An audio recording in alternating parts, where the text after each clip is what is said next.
mostly ask people to stay on mute unless you're speaking. So welcome to our report out. I think this is our 42nd report out.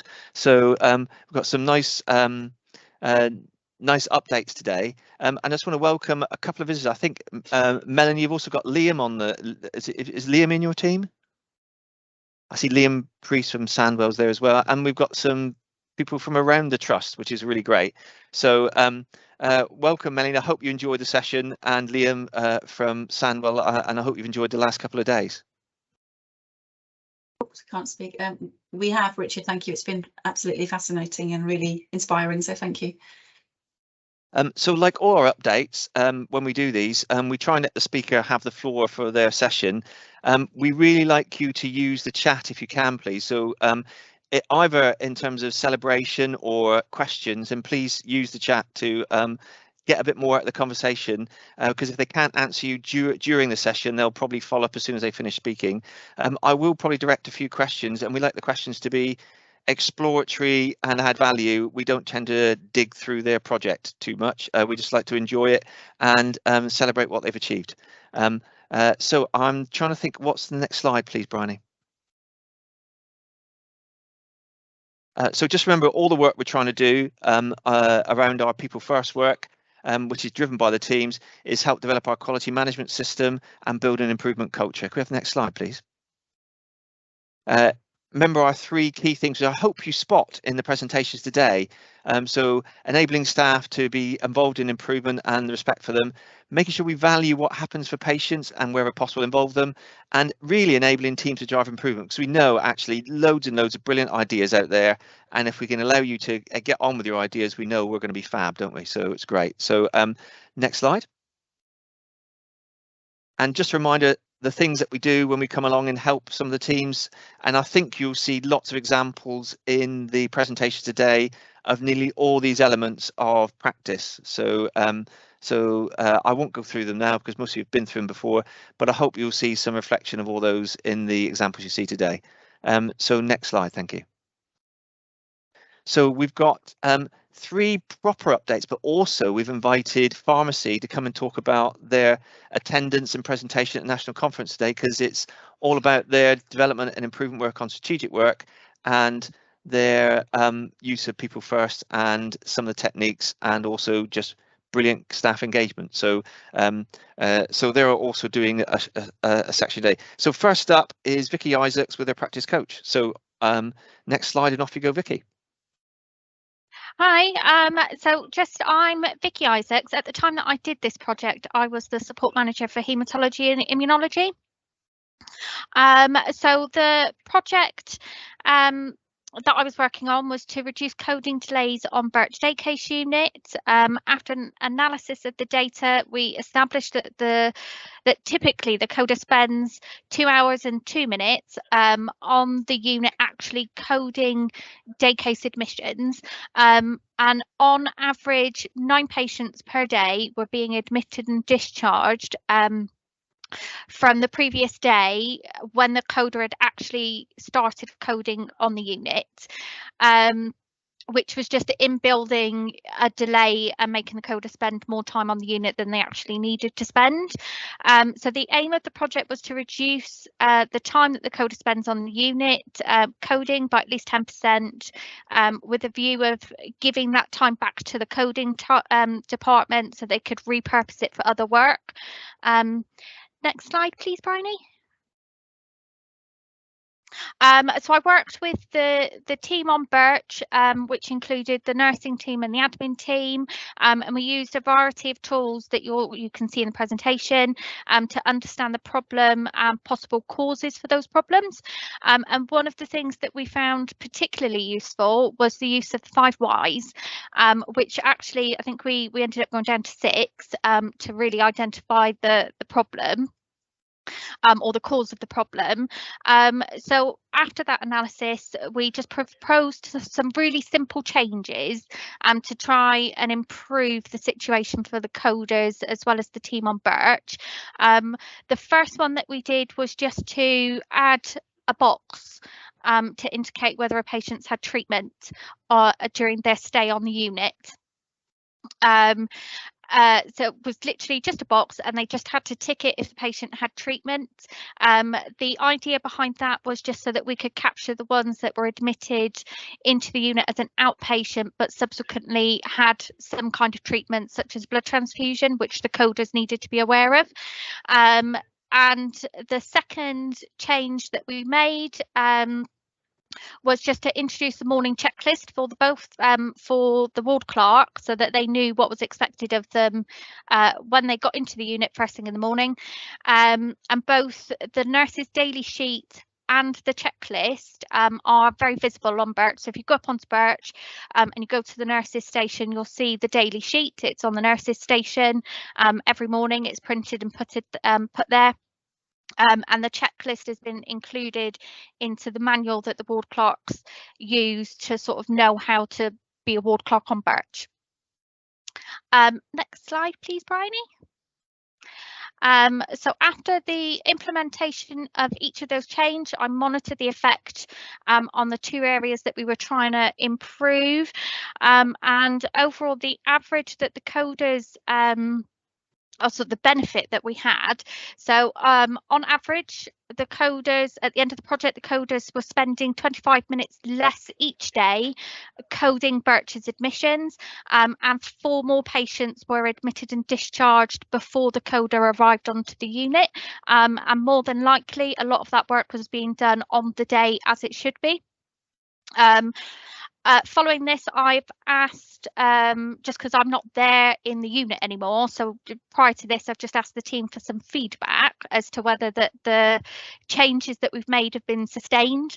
And actually, they were really happy to tell me earlier this week that all of the day case admissions had been admitted and discharged on the day of treatment, so that we actually were having no patients discharged the day after they were treated. So there's been benefits both to the well-being of the staff on Birch, as well as giving time back to the clothing department so that they can repurpose that time to support other areas in the trust. I've also fed back to the manager for the coding team and asked for them to provide any feedback and see whether they themselves have felt the difference, and whether there's anything else that they think that we can work on. And I think the one thing that I didn't manage to tackle before I left the department was an ongoing issue of the coding of bone marrow biopsies, which the team, I sort of left that with them to implement a solution. And I'm pleased to say that actually a solution was implemented this week, which I'm hoping, like, have everything crossed, that it has the positive impact that the team and the coding team were hoping for. And that's me done. Okay. Really well done, Vicky. Congratulations. So we just for our visitors, we have a training program around Practice Coach, and this will be Vicky's certification coming to her. I don't know if you've been given the hard copy yet, but really well done. It will be on its way to you. If anyone's got any questions or comments, please put them in the box. But I've got one question, maybe just to catch first of all, is how is that training helped you, and are you going on to do more? I think the training's really helped. I've always been interested in improvement, always been trying to improve the experience of staff and patients. So I think the training program has sort of enabled me to have a structure to do that, instead of me having lots of thoughts in my head and it not really making any difference to anybody. So the tools in particular have been really good, because I've been able to bring in the team and include them in the process. Yeah, so really well done, Vicky. And I just, sometimes it's quite nice to have, and I'm not underestimating what you've done in terms of clarity, but nice, simple, straightforward solutions that are really, really clear in terms of checklists, tick boxes, daily standard work that actually change things. It's really great to see the impact of that, and I'm sure hopefully patients and coders will be better off, and staff as a result. So really well done. I'm just checking for any more questions. there's a question. Are we sharing this with other wards? Was a question from Melanie. Thank you for the question. And Victor, has anyone else picked up on this? Is it something similar? Are there any examples of this in other wards that are appropriate, Vicky? That I'm not sure, but I can pick that up with Lou to see whether the coders have similar difficulties with other departments in the trust and see whether there's anything that can be transferred over to them. So really well done, Vicky, and thank you very much for your contribution. I'm going to move on. So next up, so gastrology and our admin exemplar. I think we've got Marie Collicott on the line, who's going to talk us through this. So thank you very much. Good afternoon. My name is Marie Collicott. I'm the Clinical Admin and Governance Manager for Gastroenterology, and I've been working with our administration team on building an admin exemplar. Next slide, please. So part of the start of the project, we looked at sort of what the problems were. So sort of one of the main things is it's a team that's based across 3 offices, so communication can be difficult. There was 510 letters waiting to be typed, with the oldest letter being up to 2 months old. E-outcomes were not being used by the clinicians, and our gastro email inbox was taking a week of the secretary's time on a rota basis, and we also had 344 inches of backlog filing. We used Fishbone with the team to sort of look at 4 areas of people, methods, environment and equipment, to look at what the obstacles and challenges were within the team, and to undertake some 6S work as well. As you can see with the offices there at the start, they're quite cluttered and busy and chaotic, I would say. Next slide, please. So just at this time, just a thank you for the support from the other teams. So Kay, Mike and Vicky from the Quality Academy, just want to say have been fantastic, and the team really do value them and the input they have had with the project, and they feel able to speak freely to them, which I think is really important, and they're really listened to. So thank you to them. And also this patient access team, IM&T, transformation team, the head of business admin and projects and the automation development. They've also been around and done sort of go-sees with the team as well, which has been really valuable. So thank you to them. Next slide, please. So looking at the improvement, so some of the things we've done is introduce a daily production control, which is sort of 5 or 10 minutes, and we look at the sort of issues within the department sort of at the moment, which is around our typing, the inbox, clinic support and the letter backlog, and we also sort of review staffing, so we're looking at where the issues are, and if staffing's low, what we can do to ensure we're still achieving our targets within that. We look at areas sort of around kits, so are there issues with IT, whether that be with the admin team or with the consultants, that impacts on the secretaries, and sort of keeping a track on any actions or improvements that we need to do. And the team are great with coming up with ideas, some of which we'll see in a minute. Obviously, we use the 6S across the offices to sort of create a better flow as well, which was really good. And obviously, you can see with the gastro typing backlog there, we were at 510 letters and we've managed to bring it down to 9. That's through sort of trialling the pooled typing and also looking at protected typing time as well. And I think having the daily production control helps give them a target and they can visually see that, so it's something to try and achieve as well. And we've also had a Pizza Friday as a getting down to within like the 4-day target this month as well, so that was good. Next slide, please. So impact and benefits, so the backlog filing is down to 287 inches, which is still a lot, but we've got a filing champion within the team now, and she's working with the others to reduce this further, because a lot of sort of looking at a quick look within what we've been able to, some of it's not actually filing that needs to go in the notes and it can go in the confidential way, so I'm quite positive that we'll be able to reduce that down further now. We've also got patients receiving their letters sooner because obviously the typing backlog's reduced, so they're getting their outcomes a lot quicker than they would have done before. There's clear visual management, so when people from other areas are coming in to the offices, like the prepping team, they know exactly where to go to find notes because they can visually see what clinic they're looking for because it's labelled really clearly as well, so that's really good. Our inbox cover, which was taken a week at a time, and the team sort of felt they weren't able to do any other tasks around that and was causing them backlogs within their own work. We've now implemented a day every 2 weeks, which the team have really engaged with and absolutely loving because they feel it's more manageable now. We've got the new process in place for dropping off prescriptions to Lloyd's Pharmacy. Our support secretary was often going down there and would have to queue with the patients, which can be quite lengthy in peak times. So that process now means he can go in and just drop off to a box without having to wait. So it's given him back time.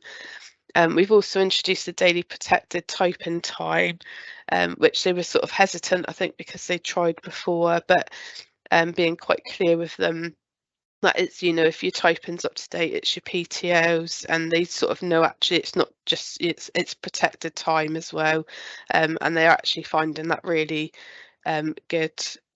Obviously the 6S work of the offices is helped them to sort of know where everything is and be a lot more organised within their work and with better flow as well. And obviously our daily production control that we've got in place as well, which they actually really enjoy. We've also, as a result, sort of one of the improvements and suggestions from one of the secretaries was some of our patients that had normal results were sitting on the waiting list for a follow-up appointment for the consultant to say the results are normal, referring you back to the GP. So they've suggested a template letter which was discussed with the consultants at the governance meeting, and they're actually now going to implement that, so that will hopefully impact on our follow-up waiting list as well and bring the numbers down. We had some issues with the laboratories with the QFit sample process, with some of the samples being rejected, so we've been working with the team there and the Equality Academy to sort of reduce this as well, so that will benefit the staff because they get a lot of patients having to repeat their samples, which is not a nice thing to be doing anyway, and it leads to sort of pals and issues, I think, really, with them contacting the teams. And obviously the Nuffield Gastro Secretary process, so the secretary at the Nuffield didn't have access to be able to see all the patient results and our letters, and that meant that sort of every patient they were seeing, we had to supply them with all the information. So now that's been put in place for them, so that has freed up a lot of time for the team as well, which they're really grateful for. Next slide, please. So this is just obviously looking at some of the areas in the office. So you can see like the before, the 6S, and then after. And there's still some more work that we're doing around that with moving the printer. We're just awaiting some IT cabling to be done, which will free up more space, but it's more organised and the team know exactly where to find things. And just a bit of staff feedback there, so that you know how they're finding some of the things like the protected time and the cluttered offices. And what's really nice is that they feel they're being listened to, and the small steps that are being made are going to make a huge difference as well. So that's really nice to hear. Next slide, please. So what we're looking to do next, and would be even better if, so we're looking at the standard routines for the team. So we've got a meeting in place tomorrow with the band fours to look at what their daily sort of routines should look like and what are the priorities, because often the priorities for them is not the priorities for the trust. So it's making sure they're aligned with what they're doing. We're looking to standardise the filing. So bringing it into one central location. So as the notes come in and out for their clinic appointments, the filing can be undertaken then rather than sitting waiting for the notes to be ordered at a later date. So we're still working with the consultants to use the Teva dictaphones in the outcomes, but IT have been supporting us with this, and we discussed this in our governance meeting this week. So we're hopefully going to have a couple of weeks' time be able to go ahead with that. We're looking to review the clinic code so the admin staff can understand better what goes in what clinic. And I think one of our biggest issues is the space for holding non-face-to-face clinics. So since COVID, most of our clinics have now gone to telephone clinics, but we have sort of several consultants sharing offices, some in with secretaries. So having to undertake clinics and offices has been a big issue. So hopefully make some improvements there. We're looking to introduce the improvement huddle to the team as well, because they are coming up with great ideas through this, and real-time typing as well is something we're looking to sort of implement further. Next slide, please.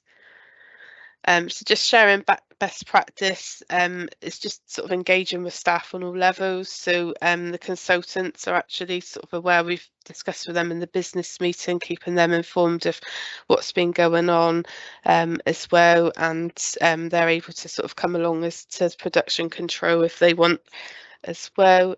Just sort of clear plan and action so the team are aware what we're trying, how it's trialled, so they're fully understanding of what we're trying to achieve. Daily production control, so I shared that on our medicine improvement wall, and other areas have come along and sat on the production control and are now trialing that in their areas. I think that's neurology and acute medicine. And just finally, I think one of the things is just to believe in the process. So somebody actually said real-time typing will never happen. This week we've managed to do 3 clinics that have been real-time typed this week. So within the day or the next day, the clinic's been typed, signed, and the letter sent to the patient. So that's really good. And then just, I think, ongoing work to still be done within the team, but they are fantastic and very engaging and sort of willing to try anything. And sort of thank you to the Quality Academy as well for their support with this and making it a better place for the staff. And any questions? Yeah, so whilst people formulate the questions, I want to say a big thank you, Marie, but firstly to you, but also to the broader team that supported. So I know Kay and a few of the Quality Academy team, Vicky, Mike, have all been supporting you, but also other people outside. Yeah. So really well done to everybody. I also want to say thank you to your team, because I still remember walking in there and I think the first question I asked, so what do we need to improve? And I think the first knee-jerk reaction was new offices and more staff. And you do have not the ideal offices, do you? So we all know that you're I won't use the term you already use the term rabbit warren, but you know, you've got not ideal offices, but the work that you've achieved and the amount of improvements are just incredible. So I just want to say really well done to you all. There was some odd comments about sharing stuff. So you said you shared some things, but simple things like not having a queue at pharmacy, has that been kind of, I think Vicky's offered to help out, but is that doable by everybody? I think Vicky would be the best one, because she was the sort of support around that one for us. Possibly. So it's just a really simple process that was trialled in Chest Clinic first, with regards to using a brown envelope to disguise your prescription and going in and dropping off, so you can queue jump basically. But that's something that I can discuss with Kerry Dixon to see if we can roll that out further. So thank you for that, Vicky. And I just want to go. So I guess my key question for you, Marie, is: was there any point when along this journey you thought, yes, this is really going to happen, or points where you thought that this is really working? So were there any turnaround moments or standout moments for you in the process? I think, I mean, I started with the team sort of in my new role within gastro at the start of the project as well, so I sort of came into it quite new, but sort of having known them, I think from the start they're just such a very engaging group of staff that will try anything. I think the filing probably I think once sort of Danny got involved as the finance champion and actually started looking at it, and I think sort of the work we can do there, I think that was a big sort of, I think actually, you know, and I think the staff felt too, actually, I think we can really reduce this. Whereas I think they just thought it was going to grow and grow and get bigger. Yeah, so I mistyped there, but I think the inches measurement turns it. I think it was if we stacked all the paper end on end, it'd be 9 meters high, and I think it's gone to less than 5, isn't it? Which is such a tremendous. I mean, we're obviously doing any filing, but it's such a tremendous achievement. So really, really well done. I think I don't see any other key questions there. But if people feel they want to add questions, please add them in. You've got lots of lovely compliments, by the way, from the visitors and also from in the trust. So again, I just want to say a fantastic piece of work. I might be recommending that this piece of work actually goes to our board. So sorry if I'm going to ask you to repeat again, but maybe with some of your team, because I think it's such an important piece of work to share across the trust. Yeah, thank you. Really well done. So who's up next? Next slide. Oh, so next we've got Sally in the work she's doing with Shipley Ward. Hi everyone, thanks for coming. We're gonna hopefully I'll be able to control my own slide, so I'm just going to test if that works. It does.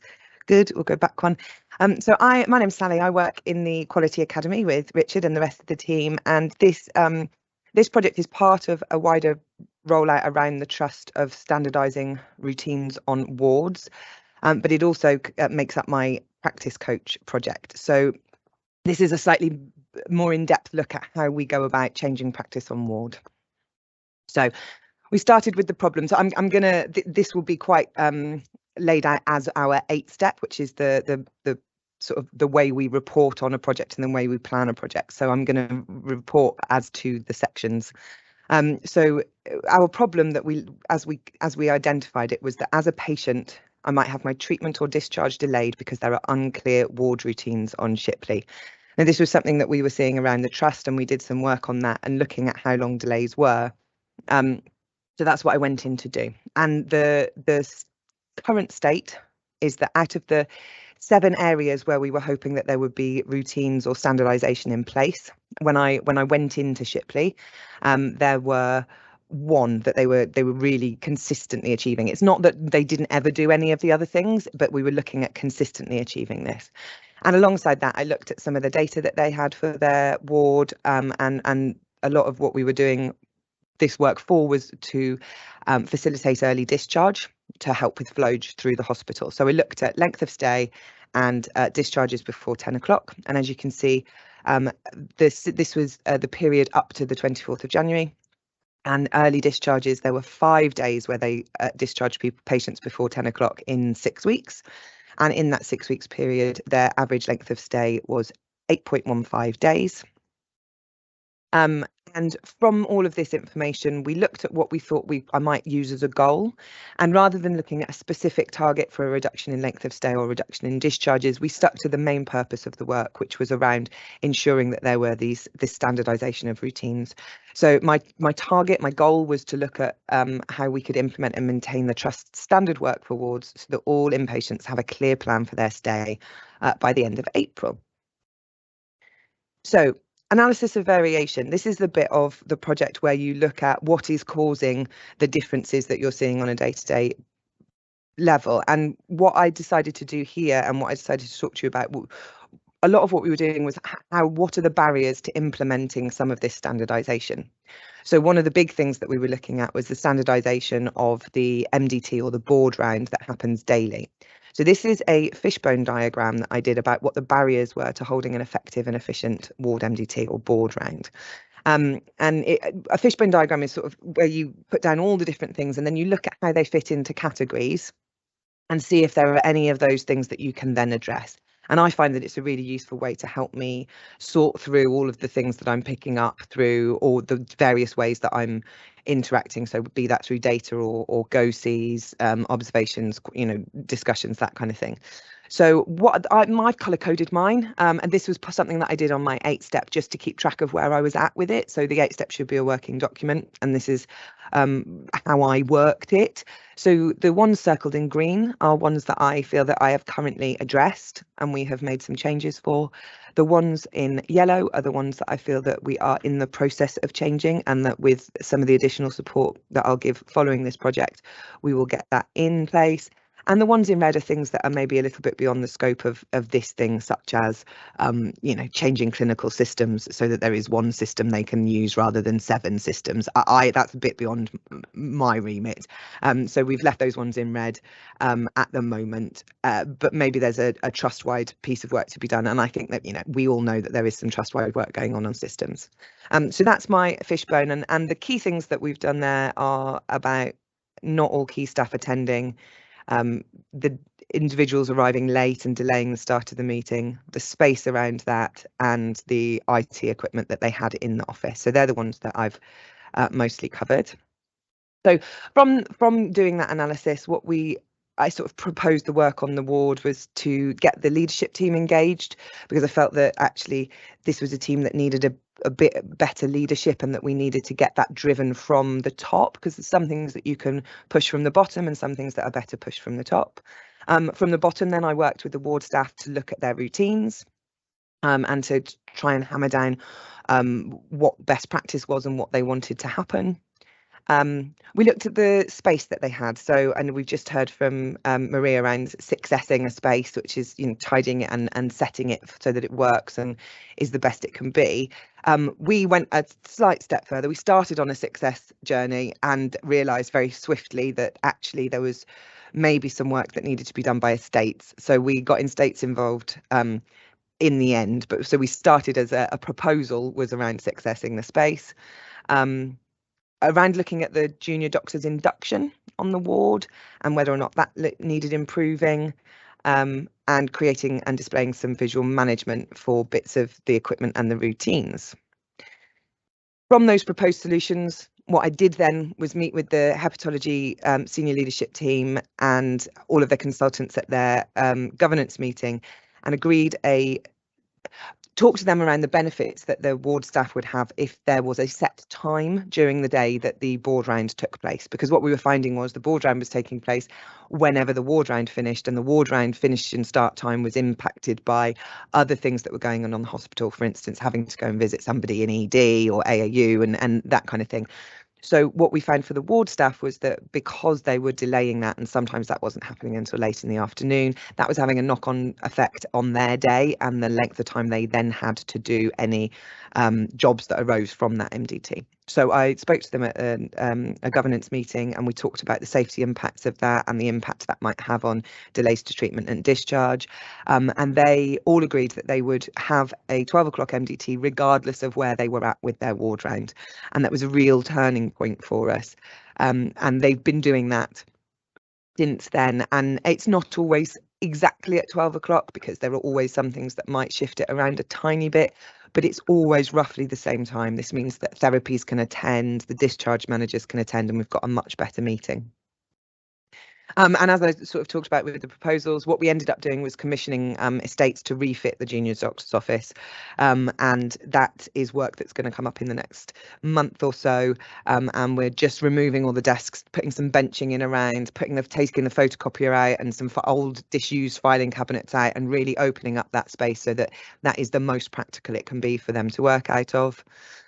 Had a really good chat with this senior leadership team, where we agreed and we looked at the junior doctors induction process and found that there was a really heavily weighted towards the hepatology side, not so much towards the ward routines and expectations side. So there is a review process underway at the moment to review what actually is given to those juniors as they start their rotation, so that they are as prepared as they can be for the way things are going to be on Shipley. And finally, I created and displayed a variety of visual management, be that to do with routines, be that to do with content of the MDT, or how to make sure the TV connected to the computer, which was a real bone of contention in their office. So a couple of examples. There's a routine. We've got what the routine is for the patients in the middle. I think then that's nurses and therapies on the right, and doctors and housekeeping on the left. And that's just so that everybody in the ward knows what's what and where that's happening. We've got here around the content of the MDT. So around actually what are we talking about? I'll come back to that in a second. And here is the one I made about how to make sure the TV connected to the computer, which was the best received thing I did on the ground on the ward. This A4 bit of paper stuck to the TV is probably the thing they are most pleased with. Well, it's good to know you're useful for something. So what effect did that have? Where are we now? Well, as you can see, we've now got 5 out of the 7 of those which are pretty consistently happening. And there's a little bit more work to do, but there's a bit more support that's going in to the ward anyway. So I think these will come, and we're in a different place now in the ward, which is great. And the impact that had. So I've based these 2 periods of assessment, if you like, or data collection, around when we changed the timing of the MDT. So it will be to do with more than just that, because you can never pin causality to one specific thing. But what we can say is that in the 6 weeks after they changed to having a 12 o'clock, consistently at 12 o'clock, they had 8 days in 6 weeks where they discharged patients before 10 o'clock. And they had an average length of stay of 6.7 days, which means that we had a 60% improvement in the number of days they were able to get patients discharged early, and we had an 18% improvement in the length of stay, which I think for making such a small change is really quite impressive. So going forward, we've offered leadership fundamentals training to ward managers, service line managers, matrons and other leaders within medicine. And part of that offer is a follow-up. So I have been assigned to Teresa, who's the lovely ward manager on Shipley, and I'll be continuing to follow up. So we will get the huddle routine in place. There will be some things that come in place off the back of that follow-up. And I had a fantastic meeting yesterday. I was invited back to the governance meeting for hepatology yesterday, and I had an incredibly positive response. I gave a really candid and honest summary of my observations, showed them some of this data that I've just shown you, and we had a really open conversation. Most of the consultants were in attendance, and what we really talked about was where we're at. There were some things around leadership of the juniors, there were some things around the dynamic on the ward, but mostly it was around actually the discipline and the content within the board round.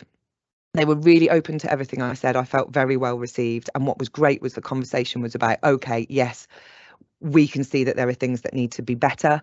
How are we going to do that? And they've already got ideas in place, and I'm going to do a bit of a follow-up meeting with them just to help them timetable out how to move forward with this. But what they've come up with is they need a checklist and a chair, both things that sort of have drifted away in the MDT a little bit. So they're going to have a checklist for each patient. They're going to have a chair. They're going to make sure it was snappy. I think Professor Cramp said he wanted it to be slick, succinct and discharge focused. And I think that is probably all the success I needed to hear from it, really. If they can tailor their MDT to be slick, succinct and discharge focused, I think I've won. But I'm gonna check back in with them to see how they're going and just lend a little bit of more hands-off support around that so that to keep them on track. The doctor's office refit hopefully is starting in the next couple of weeks. We're just negotiating some space that they can borrow in the meantime.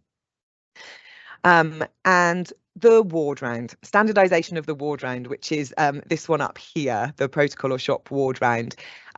That one's going to take a little bit of time, but I think once we get some of this other stuff organised, I think that they can start thinking about that, because it was discussed yesterday, it was brought up. So I think they've done some incredible work. I'm really proud of where they're at, and I'm particularly proud of how they've taken my observations, and instead of being defensive, they've been really open to what needs to happen next. So I'm really pleased with the work they've done, and I suppose I'm pleased with the work I've done, and I hopefully get my practice coach certificate soon, so that would be nice. So thanks everyone. Thank you, Sally. And obviously, you know the next slide. So yes, you are getting your practice coach certificate. So really, really well done. I did put in the chat, the narrative to that slide deck was like a lesson in improvement. So really, really well done. So I think if I hadn't known some of those things, I now know about them. So really excellent.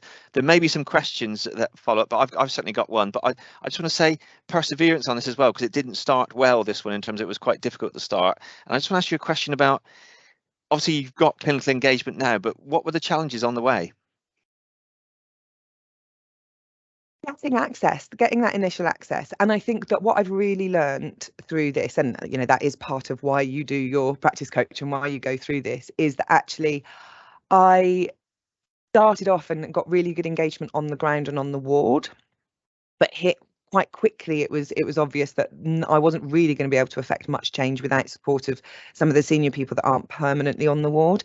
And I think my learning is that I need to be a little bit more tenacious about getting access to those people quite early on and set up that, and maybe have more of an introductory process that I make a little bit more formal, because I went in with the informal, let's be everybody's buddy, and that worked really well on the ground, and I was able to get some really good conversations going amongst staff groups so that I could really get their opinions, get a feel for what was going on. But I think it would have been useful to be doing that with the senior team at the same time. So that would probably be my learning. So really well done. It's great to see some of the results as well, and I think they've been fairly well sustained. So so thank you for all the hard work and the tenacity, and obviously getting that clinical engagement. So really fantastic. If there's any other questions, please add them, by the way, and I'll maybe Sally will just go back through and check them. But I think we're going to have just an addition now, which is, I think, Dan, you're going to just give us a couple of minutes on what you've been doing at the National Pharmacy Conference. Yeah, certainly. So a bit off the cuff. So no flashy slides like we've had from colleagues, I'm afraid. So just to share an experience that Candarp, our chief pharmacist, Vivek, our deputy chief, and myself had at the tail end of last week. So we've had huge recruitment issues in pharmacy for some time, and we've had an improvement project running to try and improve our workforce and our recruitment for quite some time. And one of the change ideas in the PDSA cycles that we went through 12 months ago was to attend the National Clinical Pharmacy Congress in London at the Excel Centre, which is the largest clinical pharmacy congress across the country every year. Has something like 2,500 people every day attending, something like 150 exhibitors, 250 presenters in various different theatres, and the PDSA cycle that we went through to attend the Congress last year was really successful, but what we learned from that was that we wanted to expand on that and do a bit more.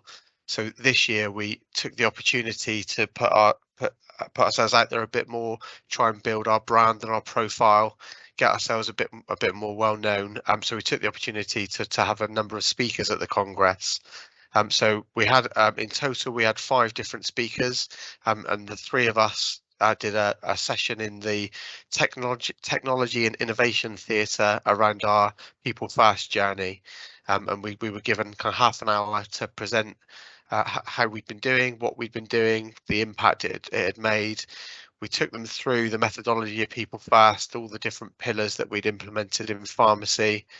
And then we we shared a few example projects, and then we opened up the floor to questions, which we were inundated with. And some of the feedback we received from people in the audience was that it was the first time they'd ever seen somebody present a quality improvement methodology, but also demonstrate how they'd implemented it in practice. So yeah, we were slightly taken aback by the feedback we got from people, because it was really incredible. Everyone was really complimentary about the slides and the journey we've been on.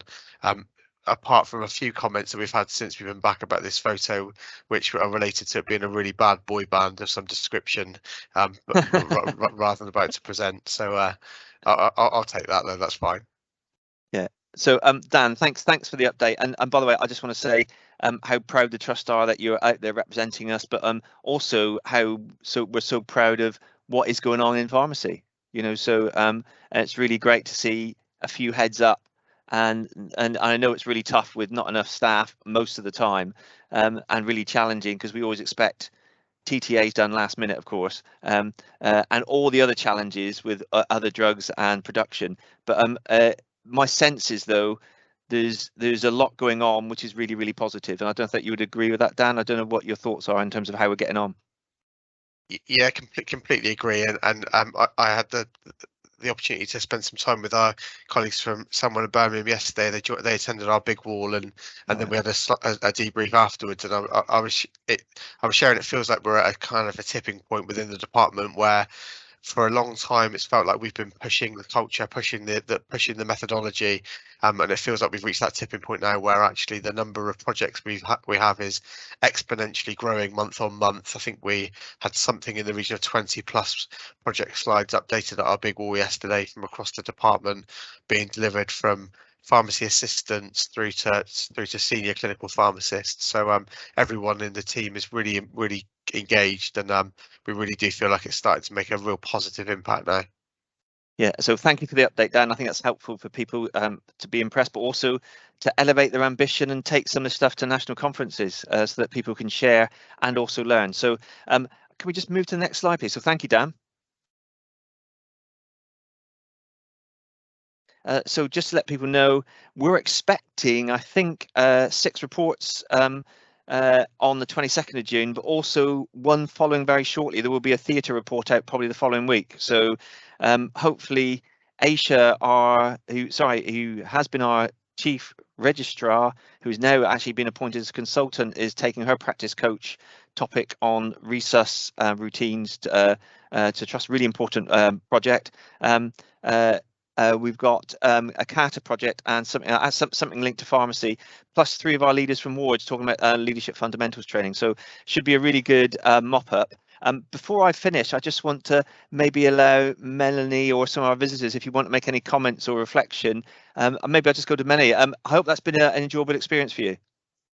I can't, absolutely. I'm just brimming because it's very difficult to describe in an organisation on starting on the journey the impact this can have on the ground. And I think I just want to share this video with everybody because this really describes what a difference this makes to everyday life, and that's what we're finding difficult to portray at the moment. I'm just so impressed that everybody's knows the process, sticks to the process, understands their role in the process, the difference that they can make, and has a sense of pride about it. So that, to me, that's fantastic. I'm really impressed. So thank you, and thank you for attending today, and others in your team, by the way. I see you've got Martin, Liam and others on the call, so thank you very much. So our next report out's coming up. Please, if you want to attend, let people know, because you'll get the invite. And brilliant updates today, and we're early, which is also fantastic, so people get a coffee break before the next Teams meeting. So thank you very much, and thank you to our visitors. I hope that's gone down well. Any questions, you can send them back to me or put them in a chat and we'll answer them. Richard, could you just stay the line for a quick question? Of course I will. So if people want to drop off, it's fine. And if we could, I think we might be recorded, because I don't think they can stop recording till we leave, but it's fine. That's fine. I'm not going to say Thank you much, everybody.